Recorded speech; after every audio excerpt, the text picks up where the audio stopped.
Ang simple na tong taong to. Doon ako na ano sa kanya, napawaw na. Napakasimpleng tao. Walang luho. Wow! Wow! Ganon. Naka-shorts ako. Wow!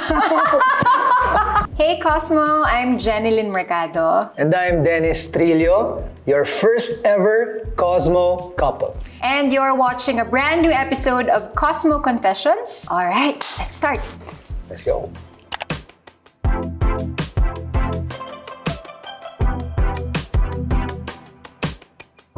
Beautiful, loving, organized. Oh, Organized. organized. Oh, organized. Teka lang ha, Okay. iisip ako, good provider, funny, and unexpected yung third, shopaholic. Huh? Sige, sige. Oh, di ba? Okay. Hindi nila alam yun.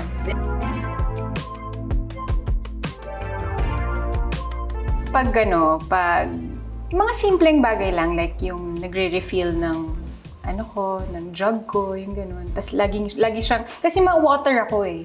So every time nag-check siya ng container, water container ko. Tapos talagang hindi ako nawawalan. Yung palaging palaging may refill, gano'n. So nakakakilig yung gano'n, yung mga maliliit na bagay na akala niya hindi ko napapansin. Pero sa totoo lang, kinikilig talaga ako. Uy!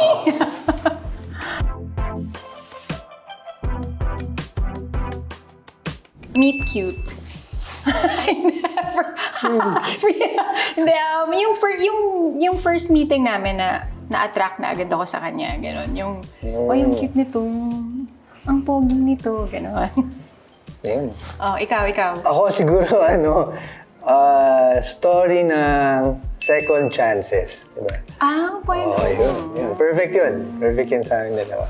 Drama yun Hindi rom-com yun. Ha? Ano ba? Pwede rin yun. Okay.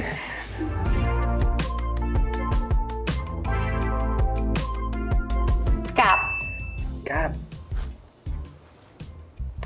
Sa lahat ng shopping namin, lagi siyang, hindi nawawala yung cap.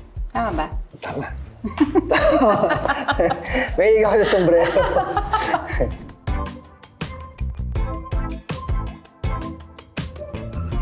Yung pagka-simple niya, tsaka yung pagka-soft-spoken niya. Napapawaw ka Napapawaw ako doon. Ang simple na tong taong to, ayaw niya kasi nung una ko siya nakilala, talagang lagi lang siya naka-shorts, tapos ang simpleng t-shirt lang. Hindi siya mahilig sa mga branded na mga stuff or mga luxury items. Parang doon ako na sa kanya, napawaw na, napakasimpleng tao. Walang luho. Wow! Wow! Ganon. Naka-shorts ako. Wow! Yan. Ako naman siguro, first thing that made me wow, siguro yung personality na strong, kasi bihira yung mga ganong babae. Bihira makita ng ganong babae na maganda, independent, tapos strong yung personality na napapawaw ako sa mga ganon.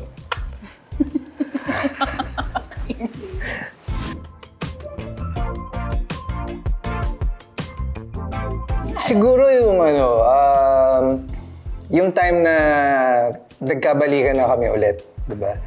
Feeling ko yun yung matinding flashback na naaalala ko na nangyari sa amin na very memorable. Kasi parang madaming realizations. Maganda yung moment na yun kasi parang doon namin na-realize na talagang, hindi namin kaya mahiwalay sa isa't isa. So, siguro. Na-enjoy ko na-enjoy ko. Kasi dati, noon hindi ako masyadong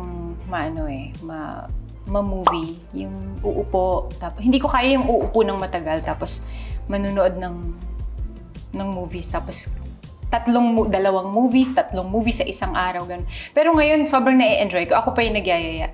Pagkatapos ng movie, anong next? Basta kasama ko siya.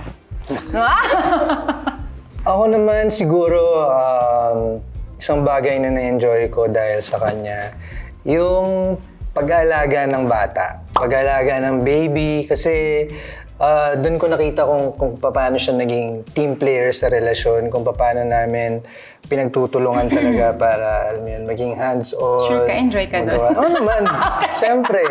Hindi ko inakala na magiging enjoyable yung mga gawain na yun, kundi dahil sa kanya.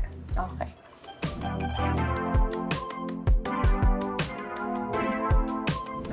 Pagka sinasayawan niya ako ng mga sexy dance. Hindi ko ginagawa. Hindi. Nahiya lang siya pero ginagawa niya. Yung mga patawa lang. Yung patawa, pero hindi yung seryosong performance. Mga patawa lang. Nakakatawa yung performance. May proud number pala. Sexy number. Nakakatawa yun. Kahit ano naman gawin mo eh. Kahit na nag-games lang siyang ganun. Tapos pag tinitingnan ko siya, ay, ang gwapo niya mag-games. Yung ganun. Ay, ang gwapo niya maghilamos or yung gano'n. Yung mga ganung bagay. Di ba?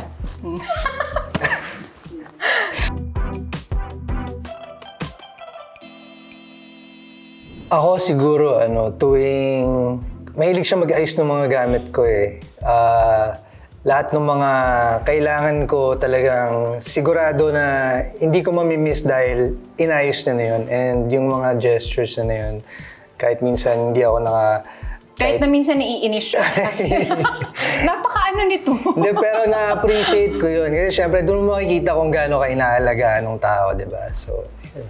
Ako siguro, yung mga maliliit na bagay, like yung kanina sabi ko, di ba, nagre-refill siya ng water, yung kahit na wala akong... Tapos alam niyang kailangan ko, like nanonood ako ng TV, kahit nahirap na akong... Kasi minsan tinatamad akong kunin yung mga bagay na kailangan ko. Siya, ihahatid niya na lang, o yung glasses mo para makapanood ka ng maayos. Ganyan, yung mga ganun lang. Tapos, may nalaglag, pupulutin niya. Tamad din ko.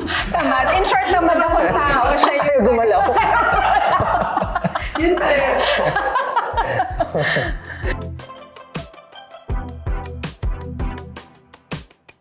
Ako pag nakarinig ako ng song ng Beatles, naalala ko siya. At saka, Maybe I'm Amazed. Oh. Ako naman, pabago-bago eh, iba-iba. Pero ngayon naiisip ko, APT. APT, Bruno Mars, tsaka... Hindi, yung Love of My Life ng Queen, yung naisip ko ngayon. Sample! That's my love of my life, don't leave me. Bakit don't leave me?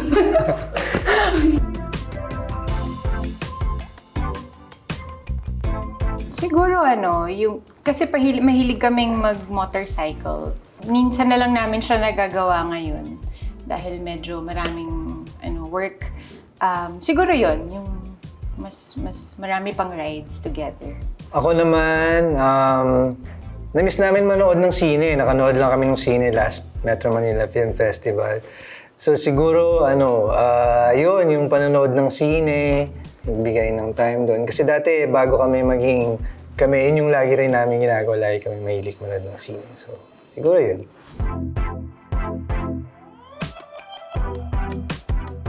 Ako mag-gift ako na tao. Kahit walang occasion, pagka naisip kita, or pagka alam mo na love ko yung tao, pagka lagi ko siya naaalala na bigyan kahit mga small things lang.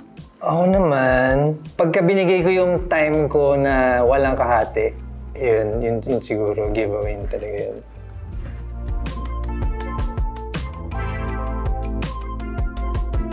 Para sa akin yung nakita ko kung paano niya mahalin yung anak ko si Jazz, na trinit niya rin na parang sa kanya rin.